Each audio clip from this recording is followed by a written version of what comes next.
అంటే మీరు ఆ ఎన్నికల సమయంలోనే టీఆర్ఎస్లోకి జాయిన్ అయ్యారు. అంటే మీరు 6 నెలల ముందు జాయిన్ అయ్యారు. మీరు కేసీఆర్ గారు ఒకప్పుడు టీడీపీలో సహచరులుగా ఉన్నారు. మీ గురించి ఆయనకి బాగా తెలుసు. ఆయనే మిమ్మల్ని ఆహ్వానించారా రమ్మని? ఆయనే ఆహ్వానించారు. మీరే వెళ్ళారా? అంటే ఒకటి మేము ఉద్యమంలో చేస్తున్న తరుణంలో కాంగ్రెస్ పార్టీ ఒకటి డిలే చేస్తుంటుంది బాగా. సో ఆయన మాతో మాట్లాడినప్పుడు ఇలా కాంగ్రెస్ పార్టీ డిలే చేస్తున్నప్పుడు మీరు ఉద్యమంలో స్ఫూర్తి ఇస్తారు, పూర్తి స్థాయిలో ఉద్యమంకు సపోర్ట్ చేస్తూ ఉన్నారు కాంగ్రెస్ పార్టీలో ఉన్నప్పుడు కూడా, మీరు ఎందుకు వచ్చేసి మరి ఉద్యమ పార్టీ అయిన టీఆర్ఎస్తో మమేకమయ్యి ఉద్యమంలో ఇంకా విస్తృతంగా పాల్గొని ప్రజల ఆకాంక్షగా వెళ్ళారు అని ఆయన మనం రిక్వెస్ట్ చేసినప్పుడు మేము కాంగ్రెస్ పార్టీకి తడవకు టైం ఇస్తూ వచ్చే వాళ్ళు చెప్పిన మేము నమ్మదు. కాంగ్రెస్ పార్టీ చెప్పింది, మేము కాదు. జూన్ 2వ తారీఖు అనుకుంటాను అది. ఆ టైంకి మేము ముందే ఒక 4 రోజుల ముందు మీరు ఫలానా దాంట్లో ఆల్రెడీ మీరు డెసిషన్ తీసుకొని ఉన్నారో అది కమిటీ రిపోర్ట్ వచ్చింది. ఆ కమిటీ రిపోర్ట్ని చదివి మీరు తెలంగాణ విషయాలు తేల్చుకుంటే మేము టీఆర్ఎస్లోకి వెళ్తామని చెప్పడం జరిగింది. కేసీఆర్ గారితో దాదాపు 3-4 సార్లు మాట్లాడడం జరిగింది. ఆయన స్వయాన మాట్లాడడం జరిగింది. ఉద్యమ పార్టీ ఒక పక్క పిల్లలు అమరులవుతున్నారు, యాదిరెడ్డి లాంటి వాళ్ళు పార్లమెంట్ ముందు వచ్చి ఊరేసుకొని చనిపోయారు, పెద్ద లేఖ రాశారు, దాన్ని కూడా కాంగ్రెస్ పార్టీ స్పందించాలి ఆ రోజు.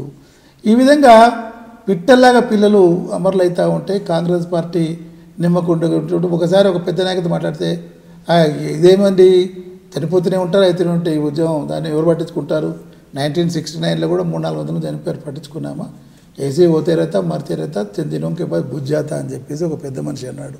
మన రాష్ట్రానికి చెందిన కాంగ్రెస్ నాయకుడు?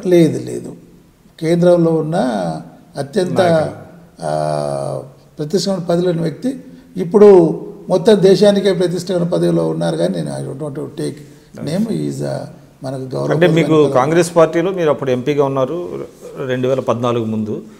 వివేక్ గారు టీఆర్ఎస్లోకి వచ్చి మళ్ళీ వెళ్ళిపోయారు, ఎందుకంటే రాష్ట్రం ఇచ్చింది కాంగ్రెస్ పార్టీ కాబట్టి నేను మళ్ళీ తిరిగి కాంగ్రెస్లోకి వెళ్తున్నానని వివేక్ గారు వెళ్ళారు. అట్లాగా మరి మీరు అటువంటి నిర్ణయం తీసుకోలేకపోయారా? ఒకటేండి, ఇప్పుడు కాంగ్రెస్ పార్టీ వాళ్ళు నన్ను కూడా చాలా అడిగారు రమ్మని చెప్పేసి, వెనక్కి రమ్మని స్వయాల రాహుల్ గాంధీ గారు కూడా మాట్లాడే ప్రయత్నం చేస్తే నేను చెప్పాను అతను ఒక సౌమ్యుడు, అతను మళ్ళీ ఏదనంటే నేను ఒకసారి వచ్చేసిన తర్వాత ఉద్యమ పార్టీలకు వచ్చిన తర్వాత కేసీఆర్ గారి నాయకత్వం ప్రజలకు వాళ్ళ ఉద్యమంలో భాగస్వామ్యం వచ్చిన తర్వాత మళ్ళీ రావడం నాకు ఉచితం అనిపించింది, వెళ్ళడం ఉచితం అనిపించింది. ఎందుకంటే కాంగ్రెస్ పార్టీ మొదట ఇచ్చినట్టే లేదా దానికి అనుగుణంగా ఉండి ఇచ్చింటే బాగుండేది. ఒక పక్క ఇంతమంది అమరులు అయిపోయి అయిన తర్వాత మేము డిలే జరిగిందంటారు, బాగా డిలే, దాని మూలనే చాలా మంది చనిపోవడం జరిగింది.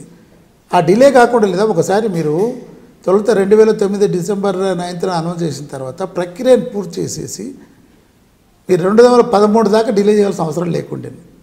ఏ కమిటీ రిపోర్ట్ అయినా ఒక 3 నెలలు 4 నెలల్లో ఒక 6 నెలల్లో తెప్పించుకొని ఆ కమిటీ రిపోర్ట్ త్వరితమైన నిర్ణయం తీసుకుంటే బాగుండేది. ఆ డిలే మూలాన్ని లేదా ఎంతమంది 1300-1400 మంది విద్యార్థులు, తర్వాత యువతులు వీళ్ళంతా ఆత్మార్పణ చేసుకోవడం జరిగింది. ఎక్కడ పోలీస్ హింస కానీ ఇటువంటి తరుణంలో లేదా నాకు అనిపించింది, మేము ఇచ్చాం కదా రండి అంటే మీరు ముందే ఇచ్చింటే ఈ ప్రాణ నష్టం అంతా తగ్గి ఉండేది కదా. అట్లాగనే ఇప్పుడు కేసీఆర్ గారు ఉద్యమాన్ని